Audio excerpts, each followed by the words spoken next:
Hello and welcome to another PC game review. I told a couple of public restroom horror stories, but what about dating horror stories? Have you ever dated that girl you finally see without makeup on and you're like, what are you, some sort of meth addict? I thought you loved me for who I am. I did, right up until I found out you were a meth addict. Grand Theft Auto V is the latest entry in the most successful open-world crime simulator of all time. However, the current generation versions released much later after their original last generation counterparts. So how well does this game scale up, especially here on PC? Right off the bat, I'll tell you it's not about how the game controls so much as it is the diversity of what you do. Of course, the name Grand Theft Auto, as many know, is related to automotive theft, so expect to do a lot of driving. Good thing it's fun, and on PC, population density can be adjusted, and let me tell you now, that makes all the difference. The one thing that matters most in Grand Theft Auto is made ultimately more fun by the ability to create a densely populated city that cranks up the driving challenge.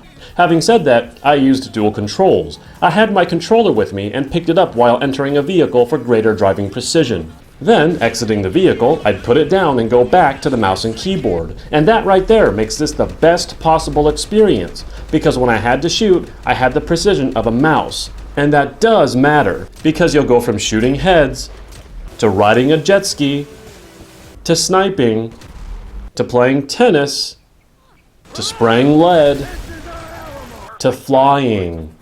With the best controls available for any situation, I can't help but say Grand Theft Auto V is best played on PC, assuming you have a good quality controller. To make your driving more interesting, you can customize and upgrade your ride. And then, as if you weren't accurate enough with a mouse already, there's the gun store for you to buy and upgrade your weaponry as well. If shooting is your thing, there's also first-person mode, but be warned it doesn't exactly handle like a first-person shooter, and I found it better to stick to third-person.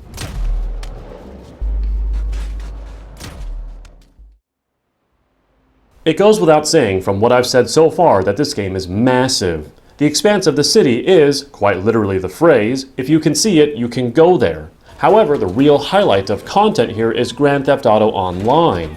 While it has some shortcomings, mostly in the player count per city instance department, I can only offer one warning.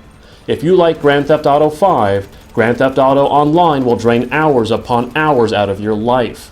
Think of it this way, completing the game's single-player main campaign is simply a very long tutorial for you to begin life online.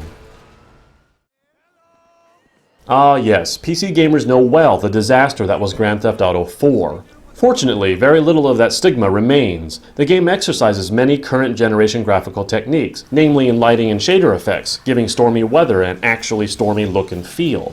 But the real benefit is getting 60 frames per second.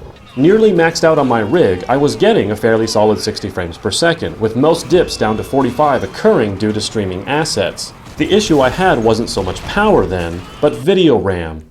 I had to keep the textures turned down to normal because 4 GB of available total video RAM was just not enough. And yet I still achieved the 1080p 60 de facto PC minimum standard with everything else cranked up.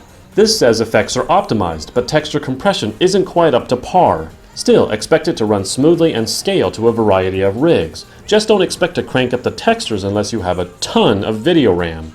As for the story and characters, this is where I have to give it quite a hit. They're just not nearly as memorable, and the story surrounding them just doesn't connect the way that Grand Theft Auto 4 did. Fortunately though, the voice acting is still decent and occasional humor keeps you laughing from time to time. What the hell? That was the guy. I had a feeling. It'll check out. With video RAM requirements so lofty that only those with expensive high-end GPUs can take in Los Santos at its fullest, and a story with characters that make you feel more like an observer than a player, the real success of this game is its open-world design. It's this crime simulator's greatest strength, a city that feels more like an actual city than any other game has ever been able to accomplish, that I can say not only represents the pinnacle of the concept, but also puts me in a state of dangerous curiosity about what to expect with Grand Theft Auto 6. I give Grand Theft Auto 5 an